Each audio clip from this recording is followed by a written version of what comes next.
Hello again. Hi, I'm Patsy, Patsy Eisenstein, and here we are with a new and ancient story community. And today, four of us here are your hosts, with Charles Eisenstein being the main speaker.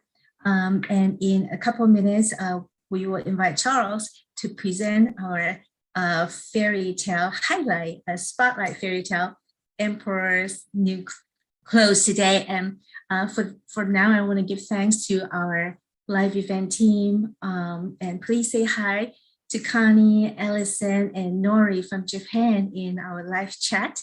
And after Charles presented his talk, we will have time to invite one or two people from our live chat.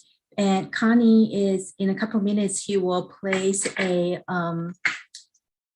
link form for you guys to submit your questions. And if you would like to be invited on screen, please enter your email there. And when we are towards the end, you will receive your email invitation from Vie. So look for her email in your inbox. And right now, before we officially start, I would like to invite Todd and Vie to say hello to you. So would you like to go first, Todd?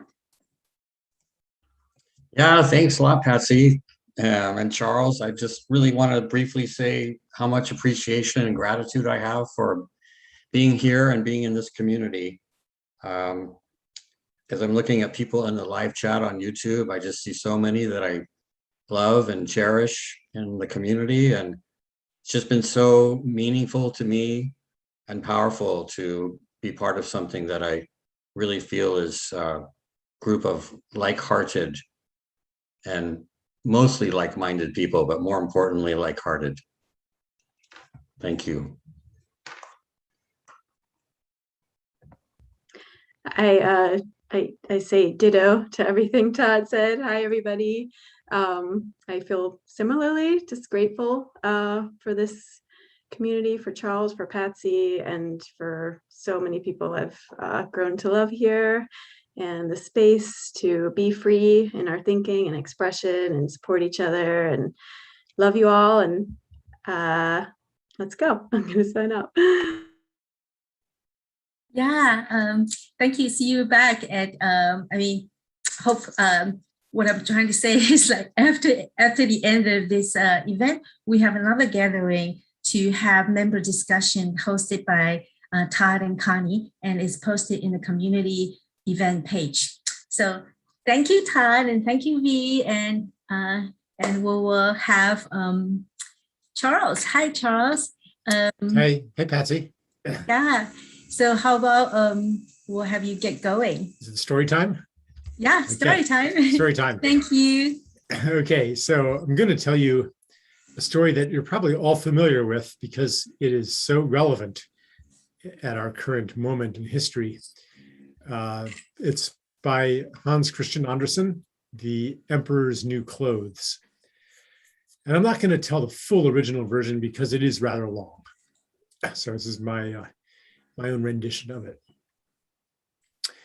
Many years ago, there was an emperor who was exceedingly fond of new clothes. So he spent all of his money making sure that he was well dressed. And he had very little interest in the affairs of state. He didn't bother reviewing his troops. He didn't bother ruling the kingdom. He didn't even want to go out in his carriage except to show off his clothes to everybody else. So anytime someone wanted to find him, they would say, oh, yep, he's in his dressing room. That's what he spent all of his time doing. And he ruled over a great capital city. It was always very festive and had a lot of culture. And one day, two swindlers come to court, and they let it be known that they are weavers and that they can weave the most incredible, marvelous fabrics and create the very, very finest clothes in all the land. And the most amazing thing about the clothes that they could create is that the clothes would be invisible to anybody who was stupid or a fool or who was unfit for his office.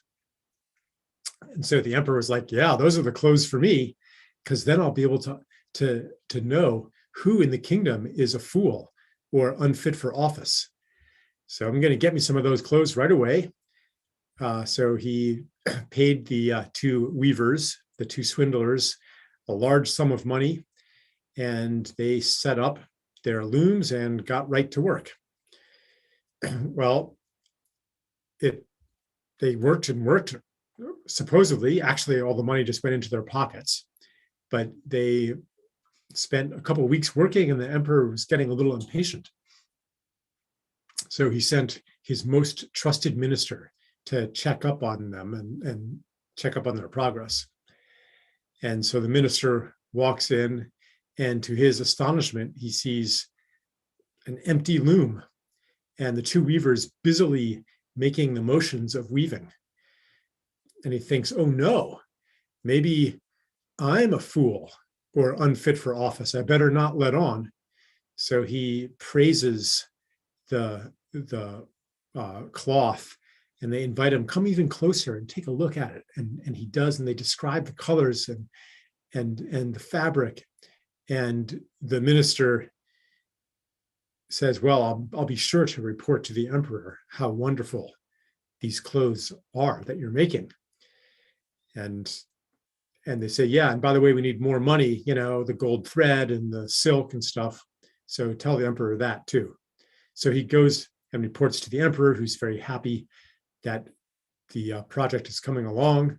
He gives more money to the swindlers, sends another minister another week later because it's still not done. And the second minister comes back with an even more glowing report. Finally, the emperor can no longer restrain his curiosity, so he pays them a visit himself. And takes his whole retinue with him.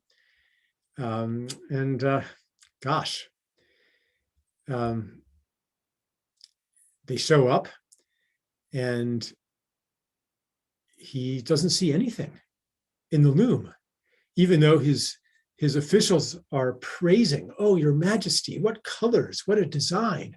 And they're pointing to the looms and commenting to each other. Each one of them supposing that he's the only one who doesn't see the fabric. I mean, how would he know? So the emperor, of course, has to play along too, because he doesn't want to be thought unfit for his office or thought a fool. So he praises the fabric and asks, when are they going to be ready? And oh, very soon. So we need just one more night, say the swindlers. So they spend one more night, and everyone can see the candles burning in their workshop as they work.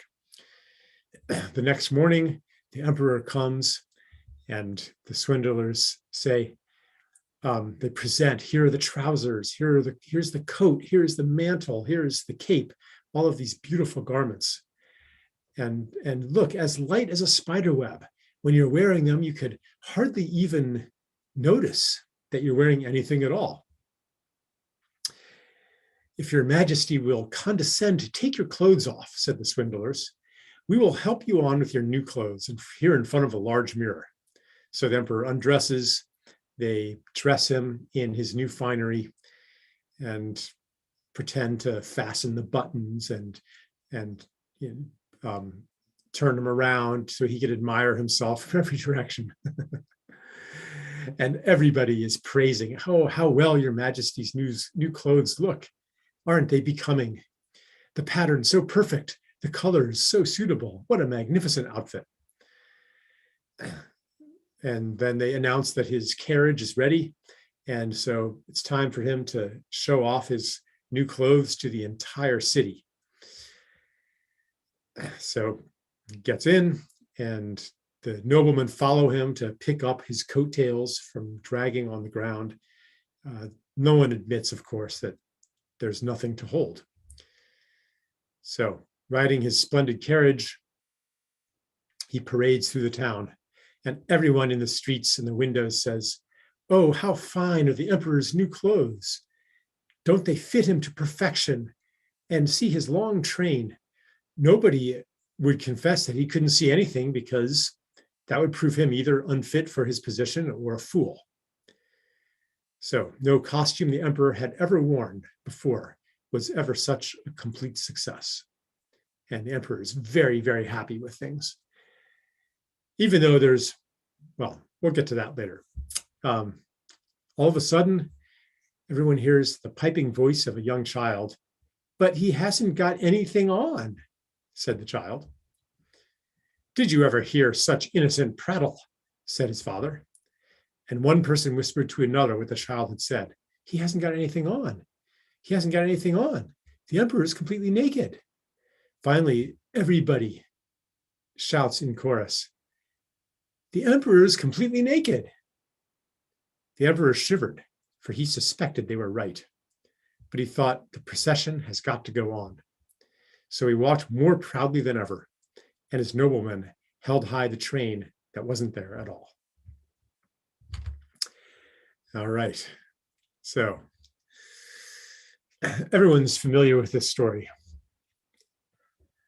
And it's the main interpretation of it is as some kind of social commentary. It's about the way that collective delusions or collective folly are maintained.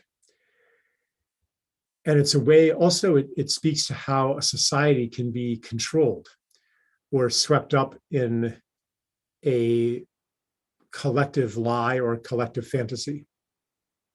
Because here, and so here, not a single person actually, well, okay, not a single person actually sees any clothes, yet everybody thinks that everybody else sees clothes.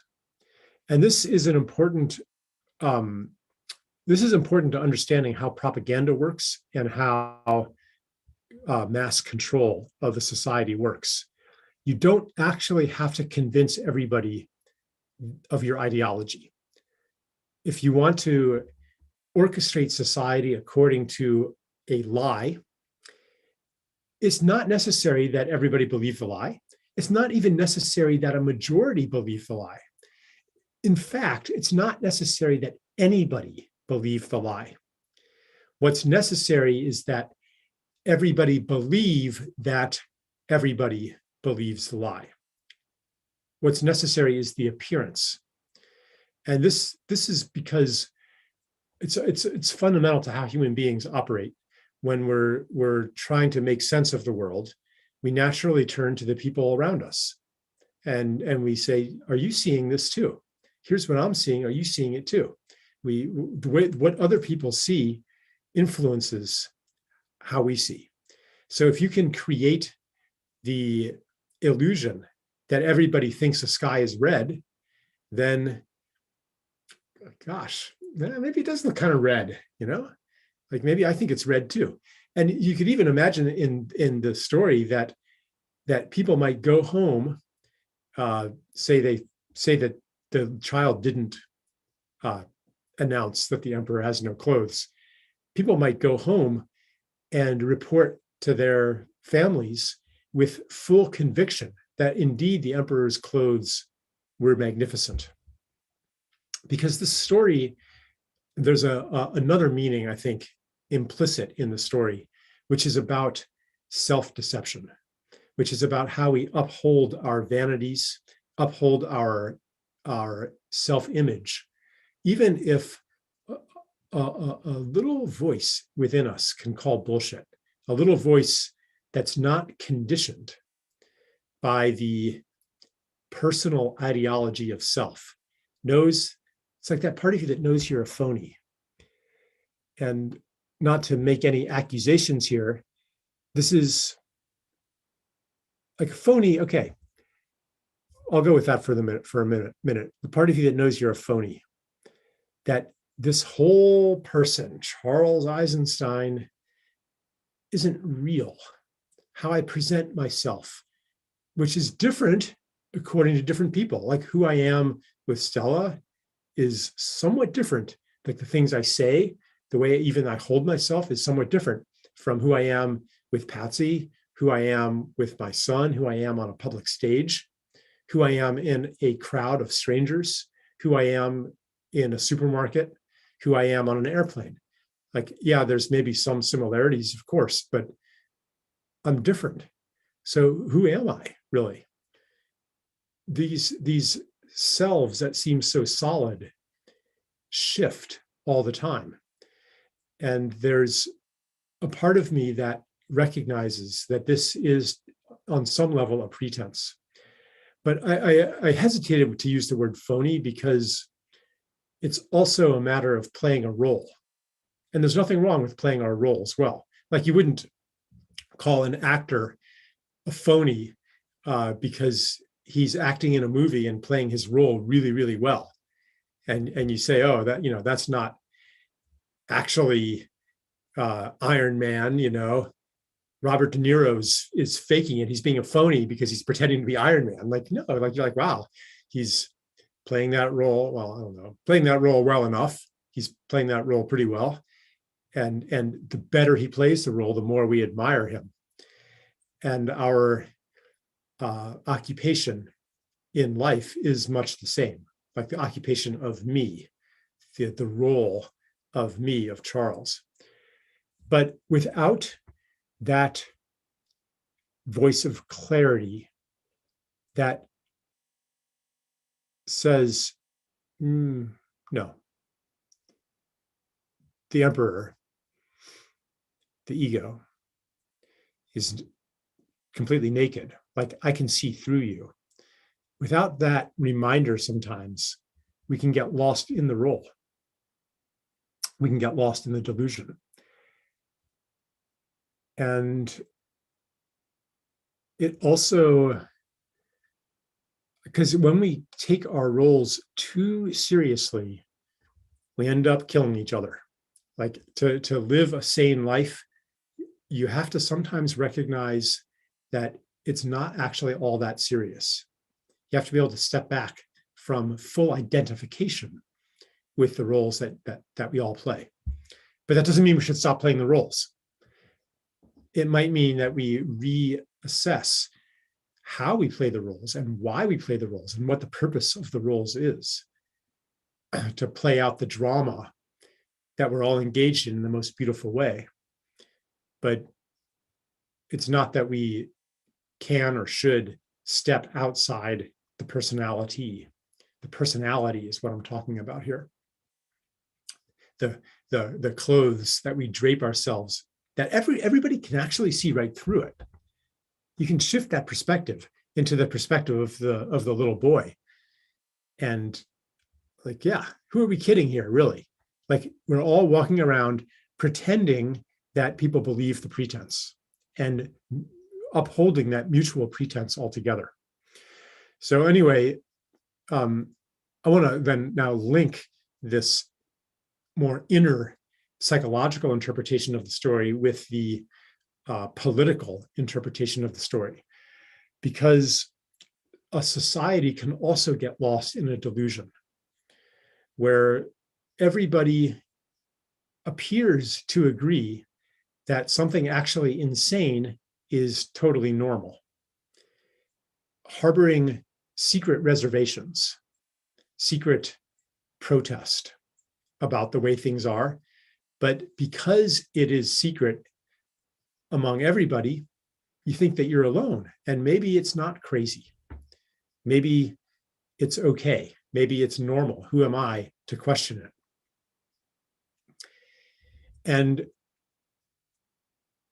like the hypothetical man who goes home fully believing that the emperor is indeed wearing clothes, all of us can become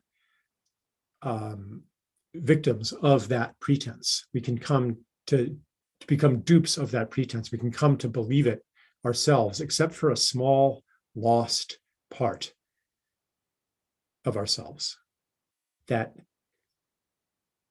can call bullshit at the critical moment. I believe that right now we live in a time of mass delusion. And therefore, that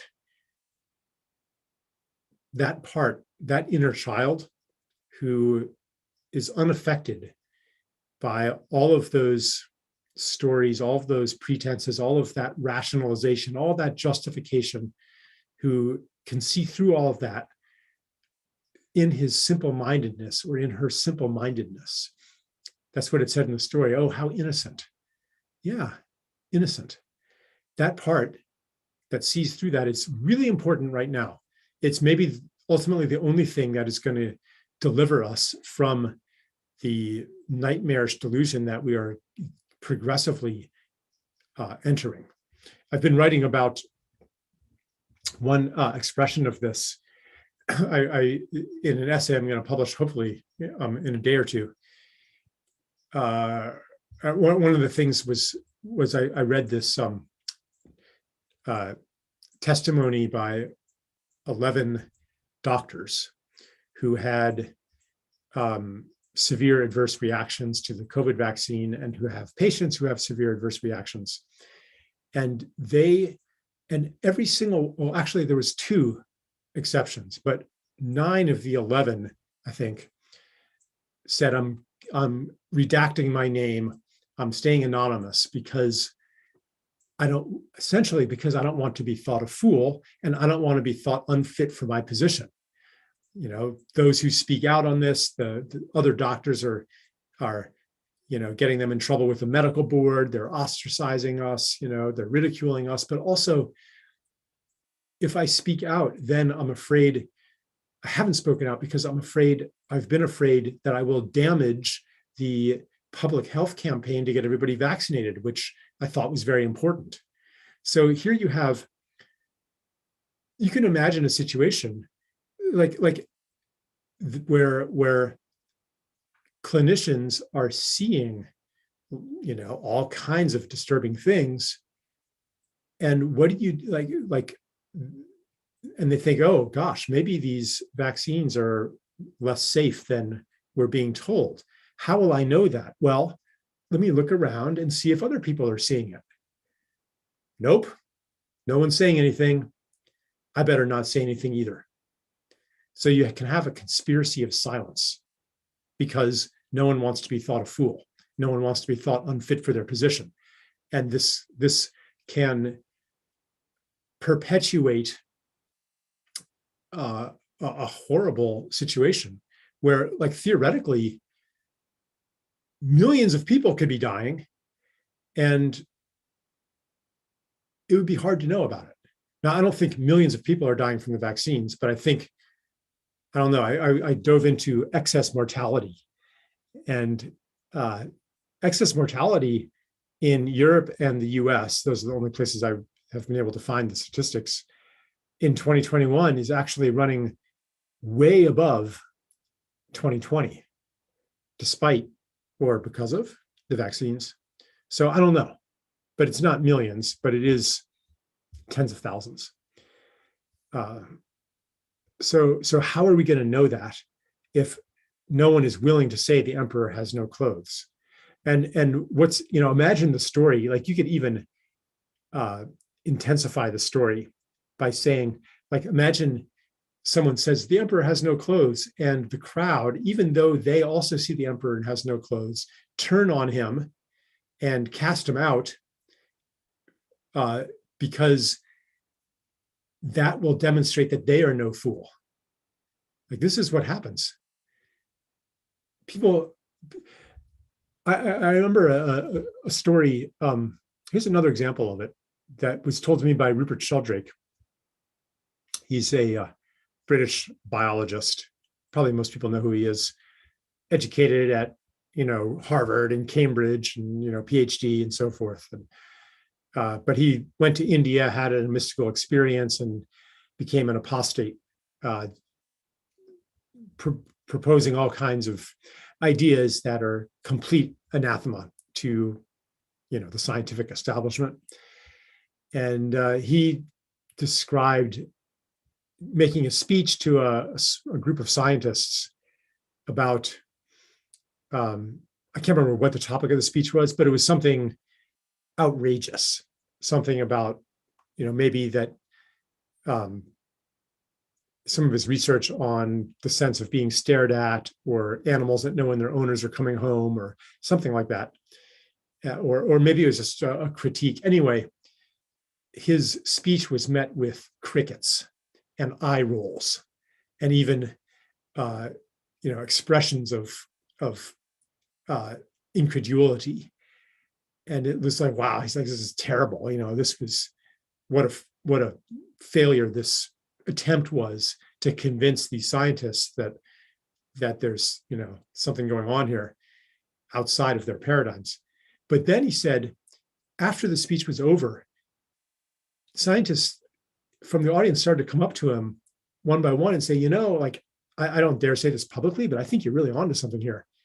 The weird thing is, and it was a small group, and he said, by the end, everyone was hanging out, there was a reception afterwards, whatever. By the end, more than half of the audience had come up to him and one by one confided in him that they actually thought that his ideas were meritorious. So each one of them thought that they were in a minority, that they were alone. And if they had spoken up, because these ideas were so unorthodox, if they had spoken up, they might have been, their speaking up might have been greeted by silence. So this is the moment we live in. And probably a lot of people have experienced this firsthand, where, like, if you put it on social media or speak up at a family gathering that, hey guys, something's really wrong with whatever aspect of what's going on today. That needn't be about COVID. It could be like, gosh, like all of these world leaders flying in their private jets to, like, all these, flying their private jets to COP26. Like, there's something wrong with that, guys, right? Like, what's going on here? Or, but a lot of it's, for me at least, what I've been thinking a lot about is COVID policy, like the kids with masks all the time, going to school with masks, wearing them all day. I'm like, that's crazy. It's crazy.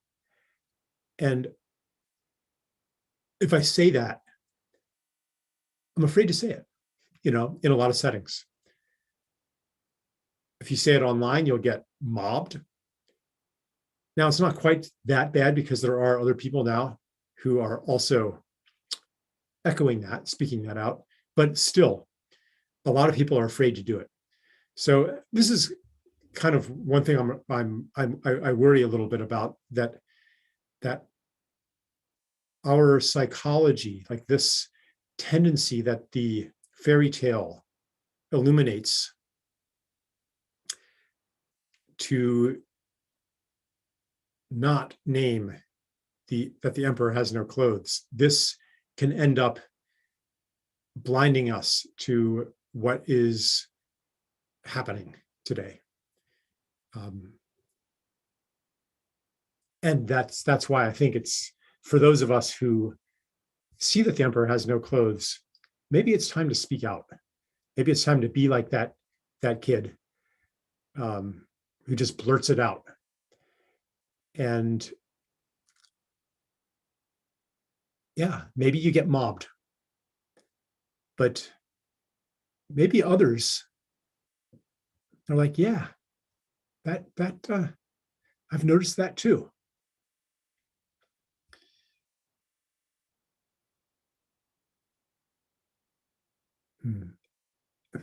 I'll just add one more thing.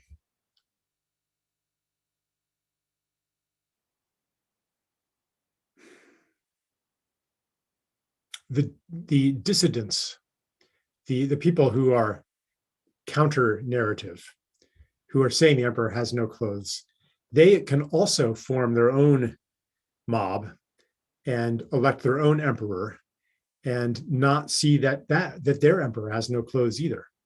Like, it's not like because you are opposing or seeing through a certain illusion, that doesn't mean that you're not subject to another illusion.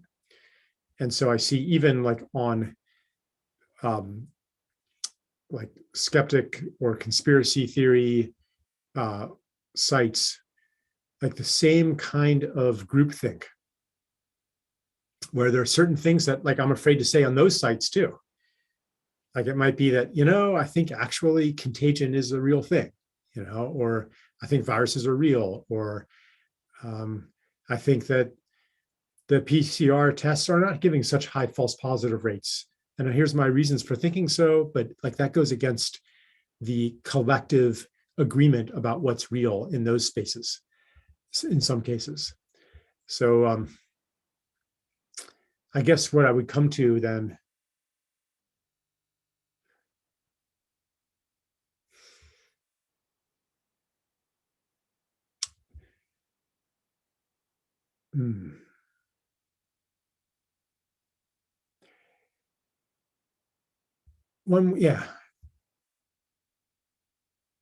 I guess I was gonna go to like, where does the courage to speak out come from?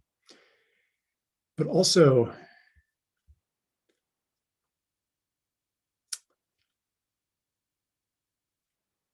oh yeah, there's one more thing I wanted to add. Sorry for not being fully coherent in this, but the other thing is, how does the delusion get started? In the story, it started with two swindlers. They established the reality. And one could imagine them ridiculing people or bullying people or browbeating people who express any doubts. And it reminded me of something that happened in fourth grade, where there was a kid in the class, Kent, who was a little bit weird. And this other kid, Rob, was kind of a bully, and he decided that he would start picking on Kent and making Kent's life miserable. And so he let it be known Kent is weird. If you are friends with Kent, then you're weird too. And pretty soon no one wanted to stand up to him because they didn't want to be labeled weird. So pretty soon the whole class was in agreement that Kent is weird. And they started singing a song. All the time you hear the song, Kent is bent, his brain is insane. I still remember it from fourth grade. Now, I wouldn't sing the song. I felt bad for Kent, and I would be nice to him when no one was looking. But I didn't, I knew that I was kind of an oddball too. I was like this close to suffering Kent's fate. So I didn't defy the mob rule that was instigated by Rob. It maybe wouldn't have happened without him, but maybe it would have happened. I don't know. But so I didn't like sing the song, and I tried to be nice to Kent, when no one was watching, but I didn't stand up for him. Sorry to say. And who knows how many other kids in the class also thought that Kent was okay and didn't stand up for him. So Kent, if you're listening, I apologize for that. And I'm not going to do it again.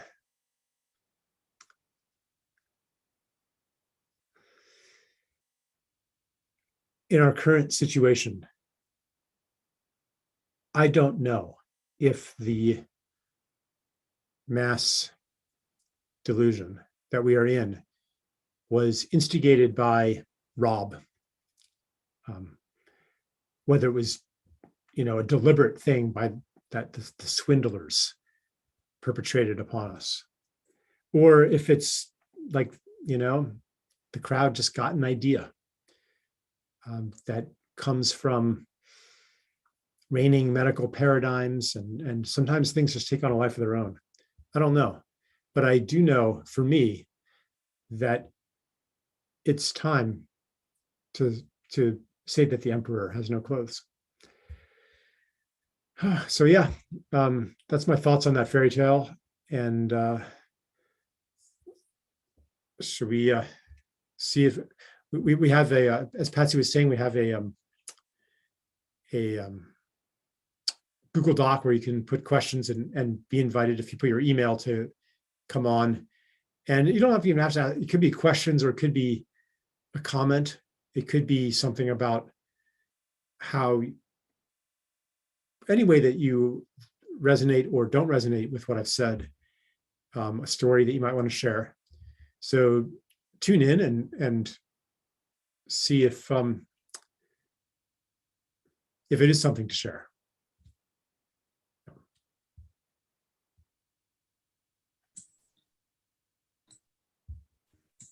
Okay, so Charles, I turned 4 of us as gallery view now. I thought before we find someone, get on, we can talk.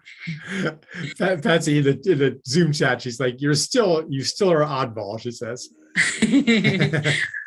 I put that in the YouTube chat as well. Yeah. Oh, you did? Okay. Well, thank you. Yeah. Yeah. And so I have a couple of comments listening to you and reading the chat. So the first one was that I was canned when I was a little girl. You know, I had that experience from being moved from school to school. And one time I landed in a new environment where people were already friends and I was different. So people were at first curious about me, and then eventually I ended up like Ken. And there was a young girl who we were friends, and she came to me one day very sadly. She said, "Sorry, I can't play with you anymore." And I really like you. I think you're great, but I'm just afraid. And I don't want to be excluded, And then from that point, I say, "Oh, I understand," but I was sad. But and then when we were playing, I would look at her in among the group, and she wasn't really happy with them either. She was sad and looking at my way, and it's too bad. Then I move on. So I recognize that Ken story. Yeah, and in that story, was it like some ringleaders, like some Robs, who decided? There was a ringleader, Uh-huh. absolutely, and she hated me. Uh-huh. So yeah. Didn't you eventually beat her up though? Well, we kind of pull each other's hair and and stand there, but still, it was. I think ultimately, I won because I didn't let it bother me. I just keep moving forward. Yeah, but it looked like she won because she has more girls around her. And the second things, a couple other things I noticed on the chat, someone named Giles say define innocent, like what makes someone innocent to shout out. And a corresponding question was, how do you speak up and be heard? Yeah. I mean, innocent, I think in this case means just kind of oblivious to these social dynamics. Children do that. They just blurt out the truth, and it can be really embarrassing. Like I remember Carrie one time, said quite loudly, "Why is that man so fat?" So like children kind of do that. And how to do that to be heard? I mean,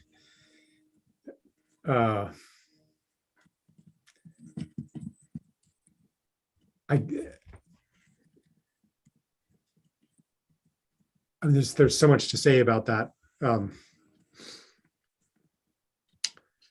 think ultimately it's not even so much a matter of communication skill,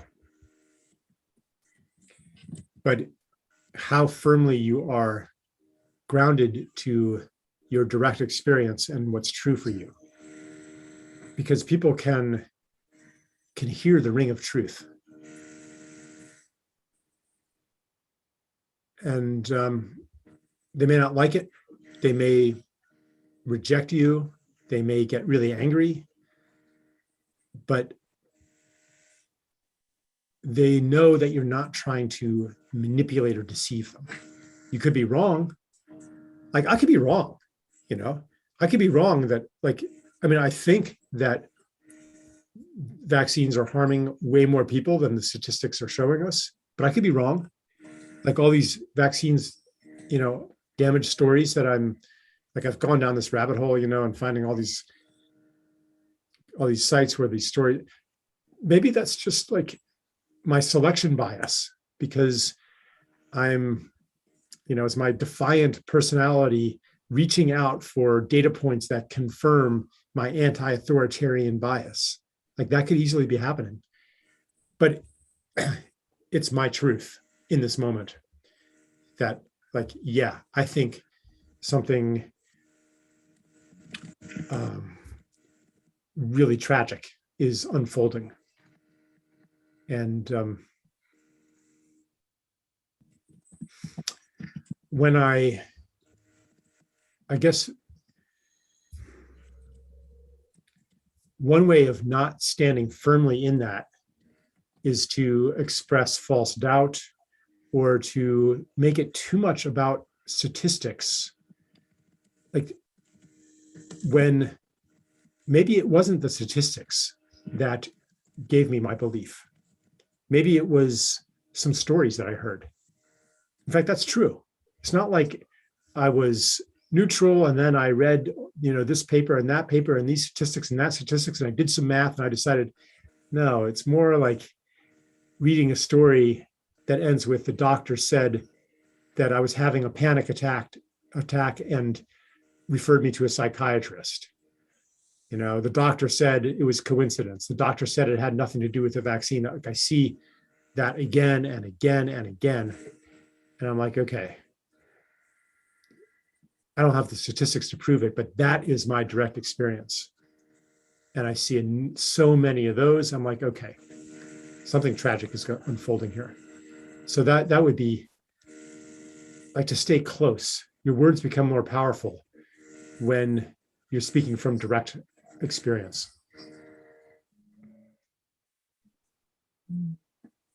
And not pretending, I'm not pretending that this came through like some rational evidence-based process.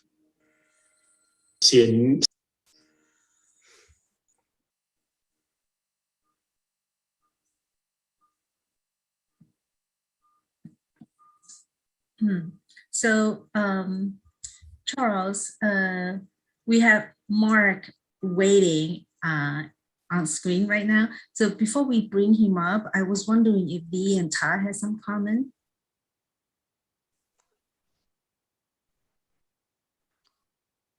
Go ahead, Vie. Okay. Yeah. I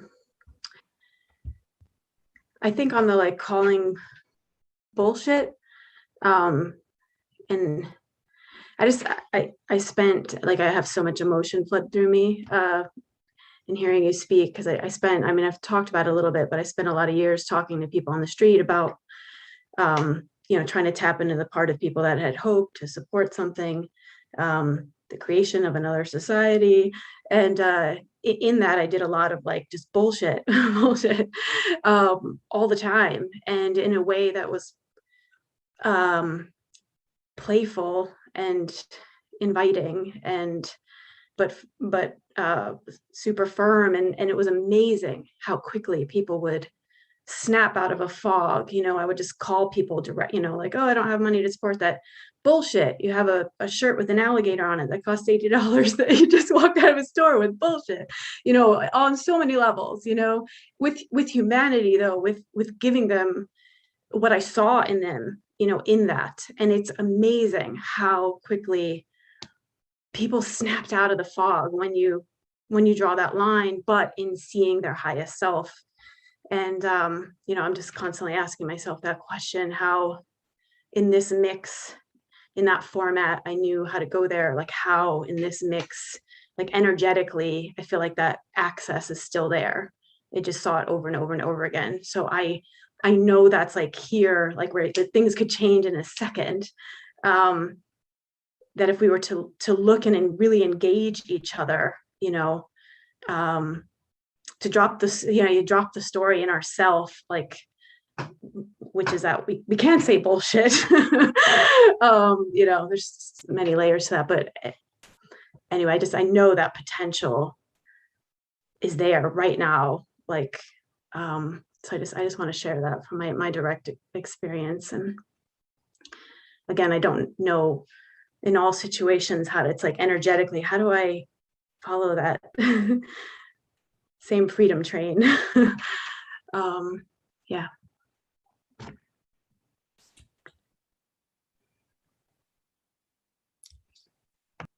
Should we have Mark on? Unless...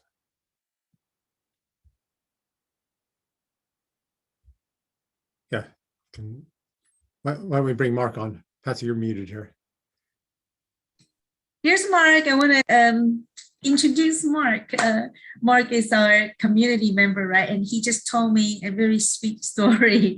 He said that not only that we have NAS members, we have NAS baby. His family is going to be bringing a new life into our world. A baby is conceived during NAS and is going to be born in March. Wow. During NAS. So he called the baby NAS baby. Thank you. Welcome, Mark. Yeah. And Vie and Todd, I'm going to turn off your videos so two of them can be on screen. Okay. Well, thank you. The idea of a NAS conception can, I'm sure, bring up all sorts of imagery, but let's just say it's in the same time frame and didn't have, yeah. Yeah, my question was, well, thank you, Charles, so far for the evening and your offering here.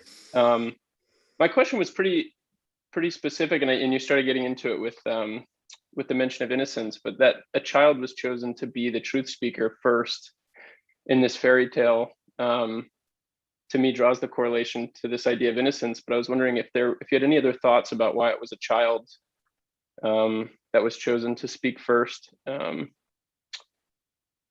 and if you think it is just this idea of innocence or coming from a place of purity that makes truth hearable, or or something universally recognizable.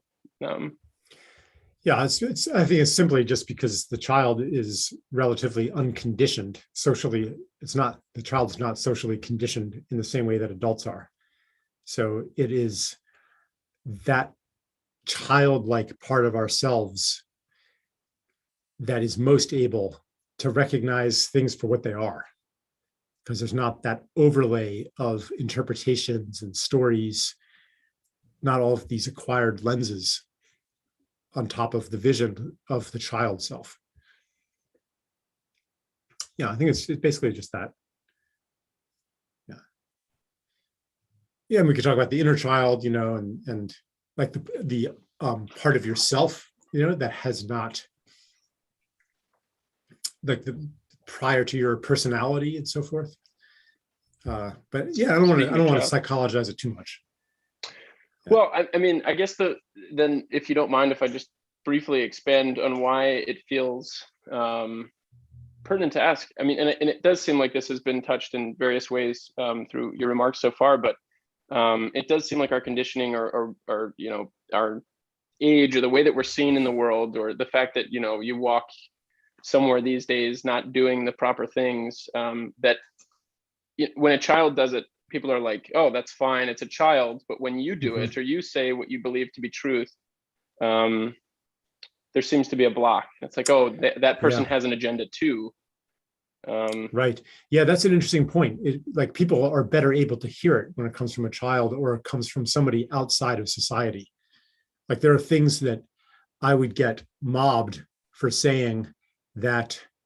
I mean, this happens. I was just spending time with a dear friend of mine, Bayo Komolafe. He's Nigerian. Like, he can say things about American society that I can't say, because if I say them, people will pigeonhole me as, okay, you're part of this camp, you're part of that camp. Like, I know who you are, and that's why you're saying it. But he's like, because he's an outsider, we know that he doesn't have skin in the game. And in a similar way, a child is an outsider to society. Like they're not fully socialized yet. So yeah. Thanks for that, Mark. Thank you. Hey, I want to in the chat, someone just relayed a comment from Jilly. You say entering into this nightmare where we are, but I thought we were exiting.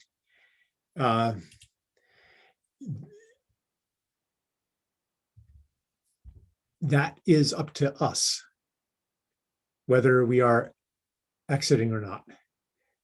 We have the availability of that to exit. I thought we were exiting. But it's not an inevitability that things are just going to change. Like this is the initiation that we're going through right now, actually. It's an initiation into sovereignty where we no longer see ourselves as the victims of the future. Here's what's going to happen. How do I adapt to it? But where we know ourselves as choosers of the world that we are going to live in, that we are going to co-create. So, yeah, I would say Jilly's right. We are exiting from it because we are choosing that we are exiting from it. Nonetheless, I would say that the awakening process is not over yet. And, things are going to get more intense before they shift. Because certain processes have to play themselves out for the healing to happen. So anyway, looks like we have Elizabeth here. You might need to unmute yourself, Elizabeth. Hi. Hello? Hi. Can you hear Hi. me? Yeah, I can hear you. Yeah, so I kind of just posted a comment. It wasn't exactly like a question. So I guess, am I supposed to repeat what I was commenting on? Yeah, why don't you just like, yeah, sure. Let's hear it. Yeah, so Yeah. well, I was just like I was just considering what what could make us like latch onto a narrative, like how does that crystallize? And like for Kent, for example, like somehow he became the unlucky one, and then that spirit kind of just expanded, and then the next thing you know, it's like everyone is kind of making him as an outcast, and it's then like social suicide to get close to the poor guy, right? Yeah, so I was just commenting, and obviously like right now, with the vaccine and the mandates, like if you are on the decent side, it's getting more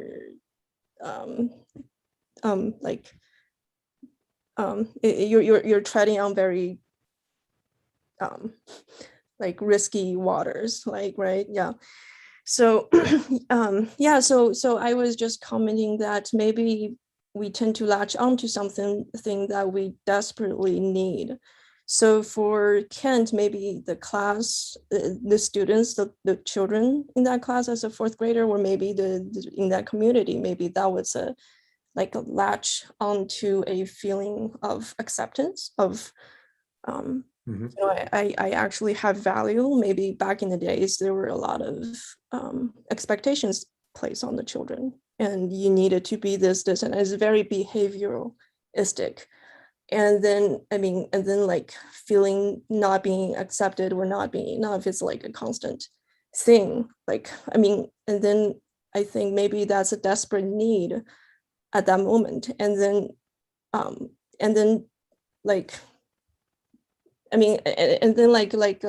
the way to solve it is to scapegoat onto Kent. Now he's the unacceptable one, and so that means we're all good. We're all totally safe. We have the acceptance we need. Yeah. Yeah. So basically that speaks of a severe lack or severe sense of yearning that wasn't fulfilled, and it kind of turned out in a very destructive way, in that case with Kent being the sacrifice.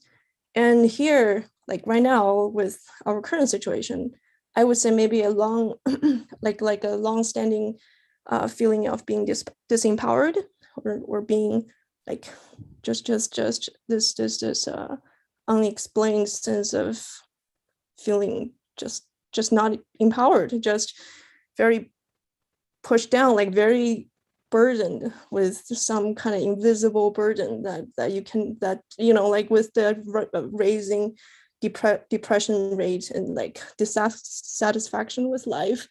And so then you latch on to authority and you gang up on like people who dissent. Then you have a sense of, oh, I have power, you know, or something along that line. Yeah. Yeah, this is actually a very ancient pattern. So part of it, I think, is, as you say, that many people today face a crisis in belonging and identity. Who am I? And like how to be in the world, like, because a strong identity and a strong presence in the world depends on having rich relationships and being able to make meaning out of life. And today, people are cut off from each other as never before. And the meanings that we had told ourselves as a society are falling apart as well. So people are very disoriented, which makes them all the more ready to identify with an ideology, to look to authority for meaning and identity, or to form cults and mobs, and to align with extreme political ideologies. Like people are very susceptible to that kind of thing when the old story falls apart. But this pattern, another part of it goes back to the dawn of human history, simply because for a human being, acceptance by the group is basically, in early days, was basically a matter of life and death. And the worst punishment that a society could offer was ostracism. In many societies, the worst punishment wasn't execution. It was to be cast out. People would, I remember I read of one where if somebody was behaving in a bad way, people would stop talking to them, stop looking at them, pretend they didn't even exist.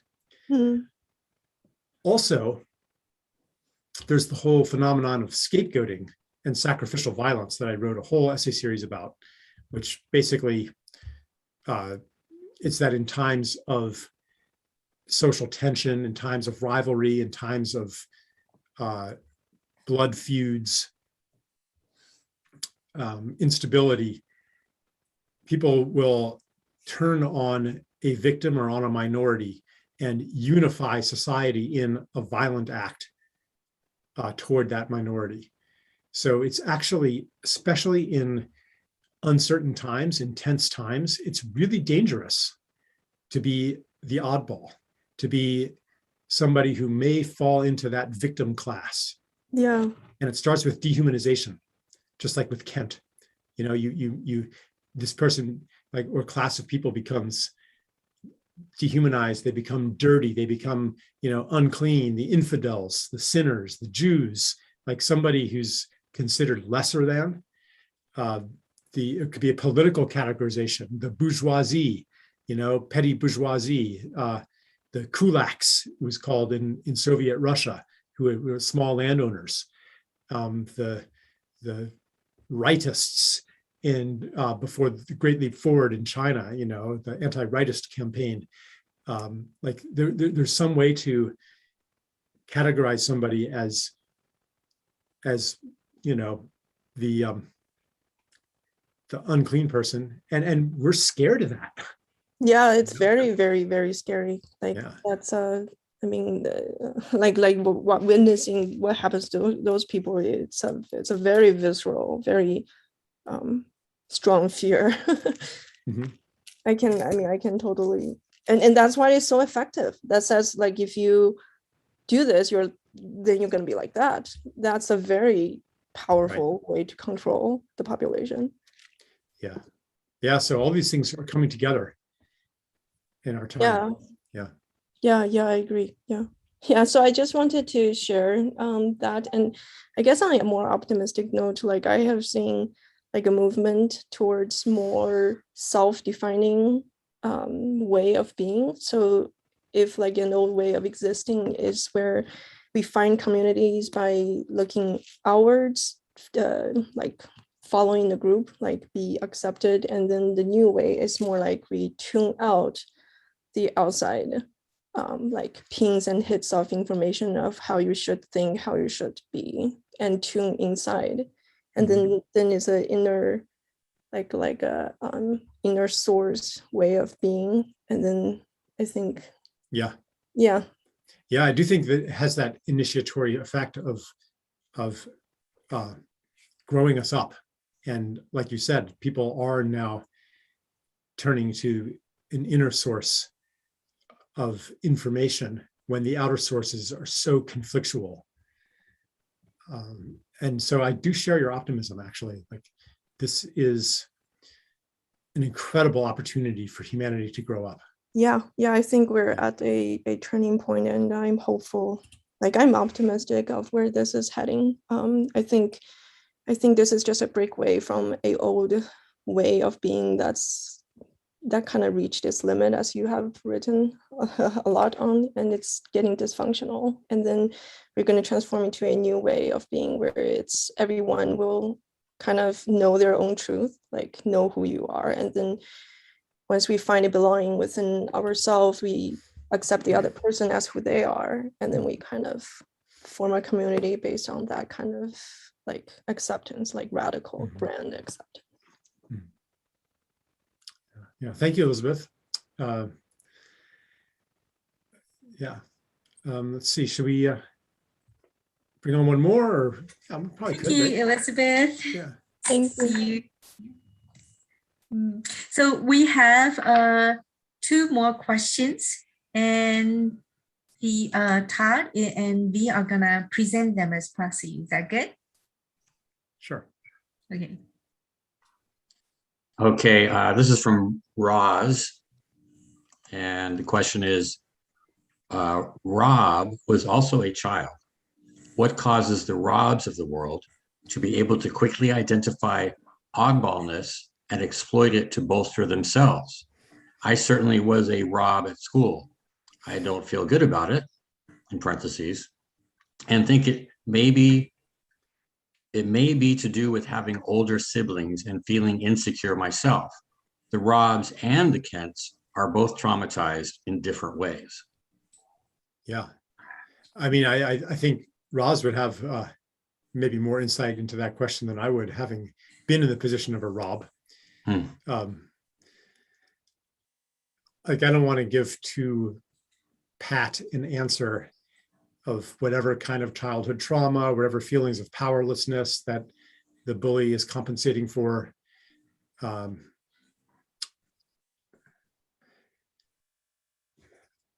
maybe it might be important to understand if it's happening today in society on a mass scale. Like, what is it about, like, who would be the Robs today? You know, would it be like Bill Gates, or, whatever politicians, whoever is stoking the hysteria, whoever's pointing the finger, whoever's telling us that we're fools if we do not accept that the emperor is magnificently attired, that, and that we should all admire the splendor of science and medicine and do what they tell us. And if we don't believe them, that we are fools. If we don't see that we are fools, like who's the instigator? Are there people cynically exploiting this for their power? I don't have the answer to that. Sometimes it looks as though there are. A weird thing happened came across my radar. 4 months ago, there was like some obscure patent about weaponized smallpox, like some patent to protect people against weaponized smallpox or something like that. And and then like a few days ago, Bill Gates said the next big pandemic could be weaponized smallpox. And I heard anyone else say that. Like, where is that coming from? Like, how does he know that? Why does he think that? He didn't say. But it kind of made me like, I'm like, okay, if there is like a smallpox scare, in the next year, I'm going to be really suspicious here that there's something really going on consciously behind the curtains.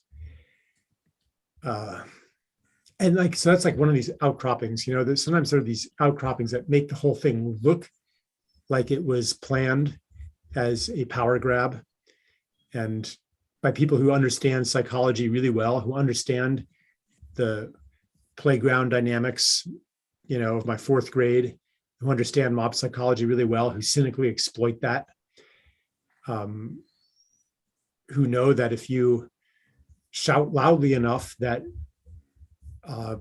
the barbarians are at the gates and anybody who says otherwise is a traitor, then most people will go along with it. Like, there are maybe people who are doing that, and what motivates them, it's hard to say. I have some theories about, like, a lot of times they at least have an ideology, a set of justifications that says that they're doing it for your own good. Even if they're lying to you, it's for your own good. There's a patronizing smugness that is especially common in people in power and authority figures, doctors, teachers, government officials. We can't tell you the truth because then you'll make a bad decision. That's paternalistic. So it may not be that the Robs of the world, are even have any malice at all, or actively desire anyone harm, unless we have to cause you harm, but that's for your own good too. Yeah.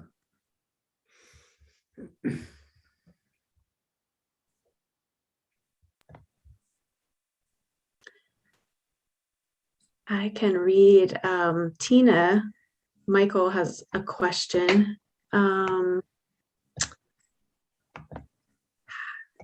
Hi, Charles. Do you see the Emperor's New Clothes and how it relates to what's happening today in society as related to the ASH, ASCH, conformity experiments, illustrating the difference between independence and conformity?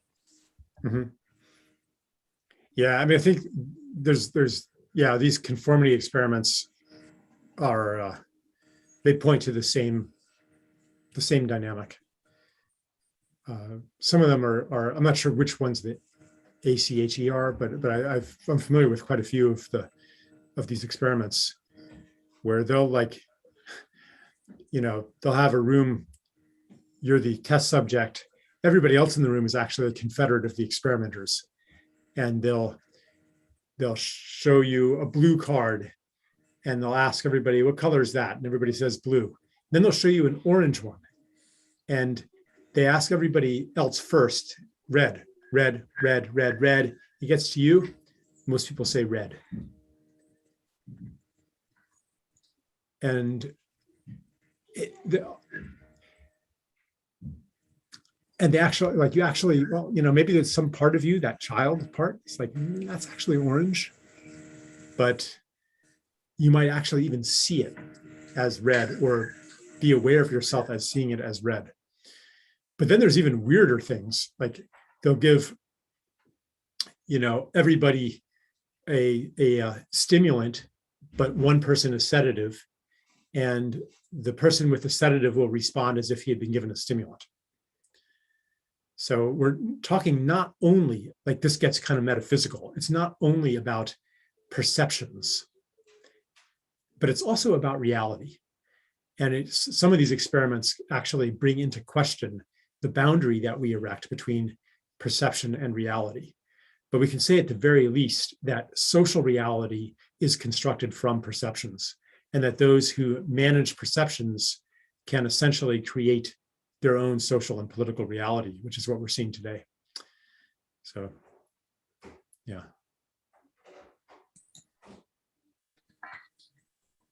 I have another experiment I want to share. It was told to me by Matthew, our second son, because we'll talk. This is studying sociology, and so this is one of the stories that he told me to illustrate how social collective worked. So there's this experiment of he called it monkey experiment. People put 5 monkeys in a space and put a ladder there. At the top of the ladder, there was a banana. And the ladder is only wide enough for 1 monkey to climb. So the first monkey will race to the ladder and climb to the top and pull the banana. And once the banana is pulled, it would sound like really icy cold water was scattered. And so the monkeys at the bottom will get like bothered by this shock of cold water. And so eventually they learned that if a monkey went up there and do that, they're gonna get all wet. And so once a monkey learned that whenever there's a monkey trying to climb that ladder, the rest of the 4 monkey will pull it down and they'll struggle and even hurt the monkey that is trying to pull up, go up the ladder. And then eventually every monkey learned that they're not gonna climb that ladder. And then it would just play down there, live there harmoniously and ignore the banana completely. And then the scientists will replace a monkey, take 1 monkey out, and the new monkey will go in and it wouldn't know and will start climbing the ladder.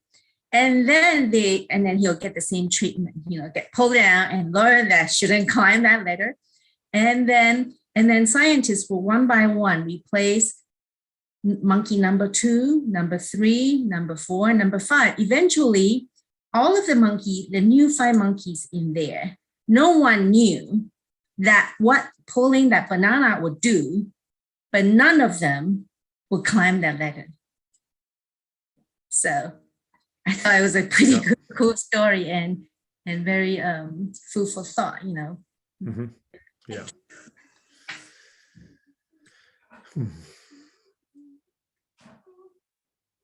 Okay. I don't know. I feel pretty much complete. Yeah, and we're in good time, we're at time. So thank you. Yeah, thanks everybody and for everyone supporting Todd and Vie as always. And who's on the YouTube? The Connie and Nori and Ellen. Nori. And Allison. Allison, yeah. Yeah, Allison came on as guest twice, Yogini from the UK. Yeah.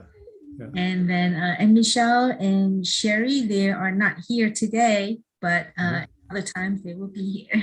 Yeah, great. Okay. So Thank you. See y'all back in See you all back. Okay. Love you. Bye. Bye-bye.